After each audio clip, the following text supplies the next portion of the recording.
Yesterday, after mini visit sa Basilica del Santo Niño Church, mihapit mi sa Jmol kay gusto gid mi magpabugnaw kay super kainit sa panahon. Almost 12 noon na mi nahuman og panagkot and grabe gyud ang kainit sa gawas. Mauto nga nag-decide mi nga moadto sa mall para makapahuway gamay ug makalikay sa init. Makakapoy jud ang kainit so nihapit mi sa Jmol. Perfect gyud kaayo diri para sa tawo nga stress ug gikapoy sa kainit sa panahon. Excited kayo among baby princess pag abot lang namo sa mall, kabalo na gini siya nga naay daghan kaayong toys didto. Ang iyang first destination gyud kay ang toy section. Og kabalo moon sa iyang gipangita, dinosaurs. Perti gyud niyang kahilig og dinosaurs. In fact, usahay makurat na lang mi kay halos tanan klase sa dinosaur kaila siya ug makahinumdum pa gyud sa ilang mga names.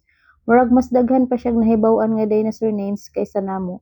Pagkakita niya sa mga dinosaur toys, klaro kaayo sa iyang face ang excitement ug happiness. As ama, makita pa lang nako nga nalipay siya, happy na pud ko. Kay para nato nga mga ginikanan, especially mga mothers, our greatest joy is seeing our children happy. Bisan usahay kapoy ang adlaw ug daghan ta og responsibilities, mawala gyud ang kakapoy basta makita nato ang smile sa atong anak. Mao to nga nakapalit gyud ang inahan sa ihang favorite dinosaur toy. One thing that I really like about G Mall is how comfortable and relaxing the place is.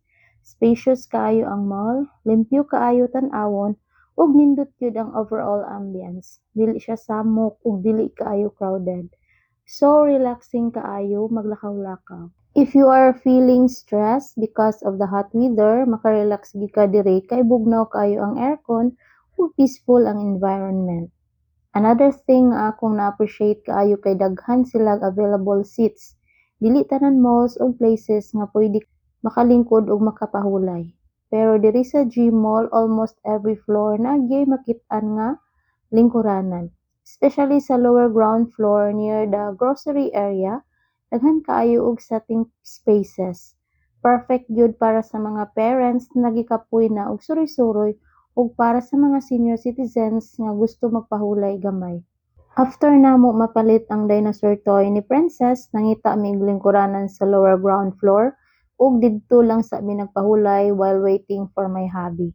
While sitting there, nalingaw lang mi og people watching, nagstorya-storya ug nag-enjoy sa simple family moments.